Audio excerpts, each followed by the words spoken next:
ఈ దేశంలో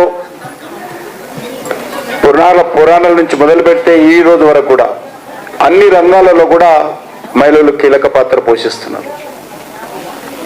దేవతల నుంచి మొదలు పెడితే మనందరం కూడా రోజువారీ కార్యక్రమంలో కూడా దేవుని గుడికి వెళ్ళినా, పూజ చేసినా, భక్తి కార్యక్రమంలో పాల్గొన్నా మరి మహిళల్ని ముందు పెట్టి కొలిచేటువంటి సాంప్రదాయం ఉంది.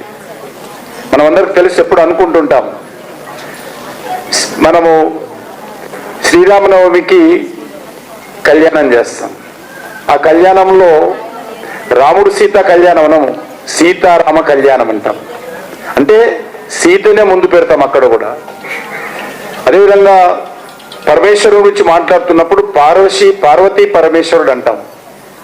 ఈ రకంగా అన్ని విషయాలలో ఈరోజు మహిళ కీలక పాత్ర పోషిస్తుంది. మన జీవన విధానంలో కూడా, ముఖ్యంగా మన భారతీయ జీవన విధానంలో ఇల్లును నడిపేటువంటి వ్యక్తి ఎవరు అంటే ఆ ఇంటి మాతృమూర్తి. భర్త అయినా, కొడుకు అయినా, తండ్రి అయినా, అన్న అయినా చివరకు ఆ అమ్మ దగ్గరికి వచ్చి నాకు ఇంత డబ్బు కావాలి, నాకు ఈ పని ఉంది, కష్టం వచ్చినా, ఇబ్బంది వచ్చినా, సంతోషం వచ్చినా ముందుగా ఇంట్లో పంచుకునేటువంటి వ్యక్తి అంటే మాతృమూర్తి. కాబట్టి కొడుకు కూడా ఏదైనా ఇబ్బంది వస్తే తండ్రి దగ్గర కోడు, అమ్మ దగ్గరికి వెళ్తాడు. బిడ్డకి ఏదైనా కష్టం అనిపిస్తే అమ్మకే చెప్పుకుంటారు. కాబట్టి ఆ రకంగా ఈరోజు మన జీవన విధానంలో మహిళలకు అత్యంతమైనటువంటి ప్రాధాన్యత ఉన్నదనే విషయము మనకందరికీ తెలుసు. ముఖ్యంగా ఈరోజు నేను మహిళా మోర్చా కార్యకర్తలను మనస్ఫూర్తిగా అద్భుతంగా ఈ కార్యక్రమం నిర్వహిస్తున్న సందర్భంగా మీ అందరికీ ధన్యవాదాలు తెలియజేస్తా ఉన్నా. అనేక ఎన్నికల్లో కానీ ఏ పార్టీ కార్యక్రమం ఇచ్చినా, ఏ ఉద్యమం ఇచ్చినా, ఏ ధర్నా చేసినా కూడా మరి అద్భుతమైనటువంటి పాత్ర పోషిస్తున్నారు ఈరోజు భారతీయ జనతా పార్టీలో ఉన్నటువంటి మహిళా మోర్చా కార్యకర్తలు.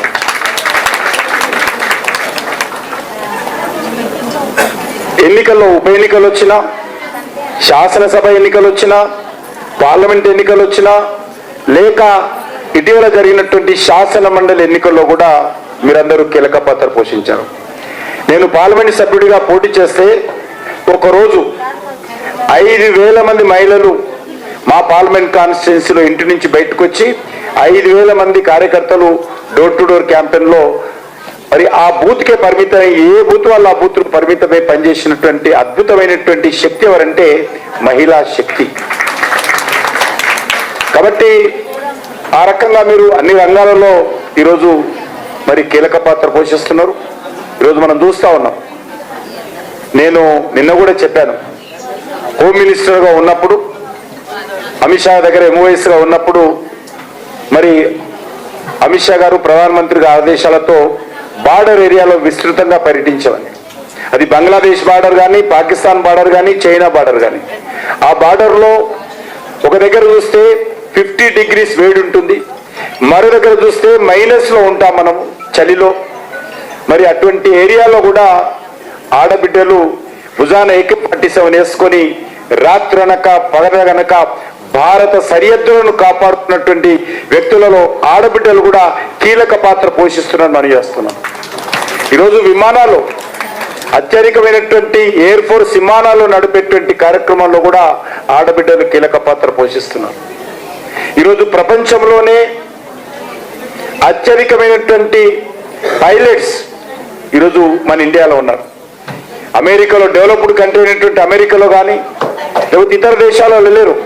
మ్యాక్సిమం పైలట్స్ ఈరోజు ఇండియాలో ఉన్నారు. అనేక దేశాలలో మన దేశంలో ఉన్నటువంటి బాబీ ఉన్నది, ఇక్కడ ఉన్నదా, ఆమె కూడా పైలట్, రాజీనామా చేసి భారతీయ జనతా పార్టీలో చేరింది, విమానాలు నడిపింది.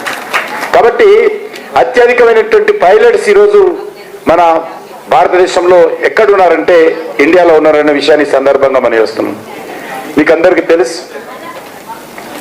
చాలా కీలకమైన నిర్ణయం ఏదైతే త్రిపుల్ తలాక్, ఈ దేశంలో 12 కోట్ల మంది అయితే ముస్లిం ఆడబిడ్డలు ఉన్నారో ఆడబిడ్డ హక్కులు కాపాడడంలో అనేక ప్రభుత్వాలు కూడా నిర్లక్ష్యం వహించాయి. మరి ఈరోజు 3 మాటలతో ఇంటి నుంచి బయటికి పంపించి గెంటి వేసేటువంటి సాంప్రదాయము ఈ దేశంలో ఉండేది. ఇస్లామిక్ దేశాలలో కూడా త్రిపుల్ తలాక్ లేదు. ఇస్లాం ఆధారంగా వ్యవహారం నడిపే దేశాలలో కూడా త్రిపుల్ తలాక్ లేదు.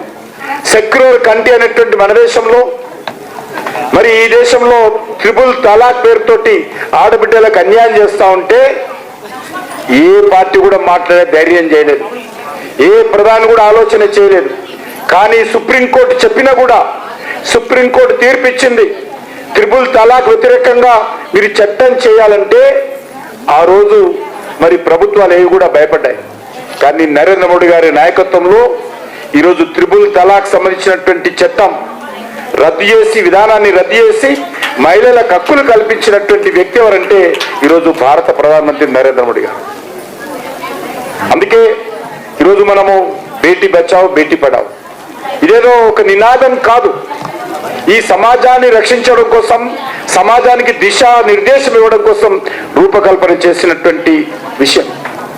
అది బేటీ బచావో బేటీ పడావో కానీ, స్వచ్ఛ భారత్ కార్యక్రమం కానీ, లేకపోతే సెల్ఫ్ హెల్ప్ గ్రూప్ సంబంధించినటువంటి చాలా పెద్ద కార్యక్రమం.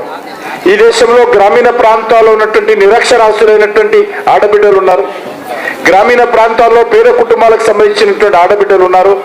వాళ్ళందరినీ కూడా ఈరోజు ఈ సమాజం గురించి ఆలోచన చేసేటువంటి కార్యక్రమంలో భాగంగా అటల్ బిహారీ వాజ్పేయి గారు ఉన్నప్పుడు ఈ దేశంలో సెల్ఫ్ హెల్ప్ గ్రూప్స్ అనేటువంటి కార్యక్రమం తీసుకురావడం జరిగింది.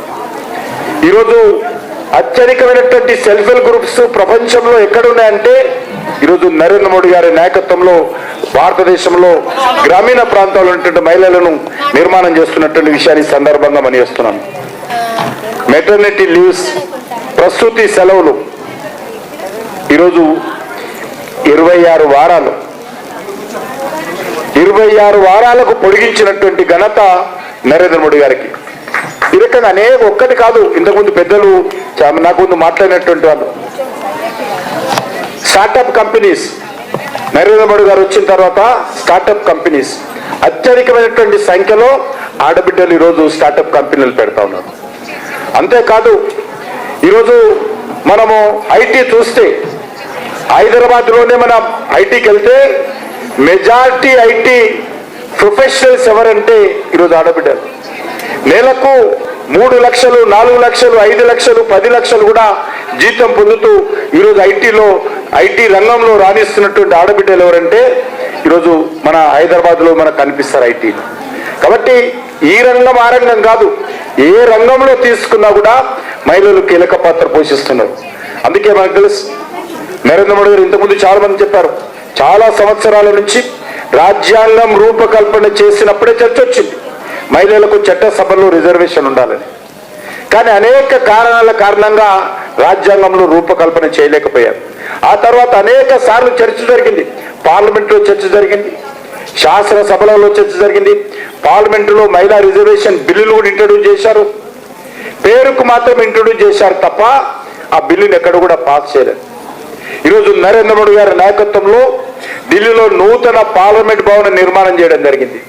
నూతన పార్లమెంట్ భవన్ నిర్మాణం చేసిన తర్వాత ఆ న్యూ పార్లమెంట్ హౌస్ లో మొట్టమొదటి చట్టం ఏదంటే మహిళలకు 33% రిజర్వేషన్ ఇచ్చేటువంటి చట్టం.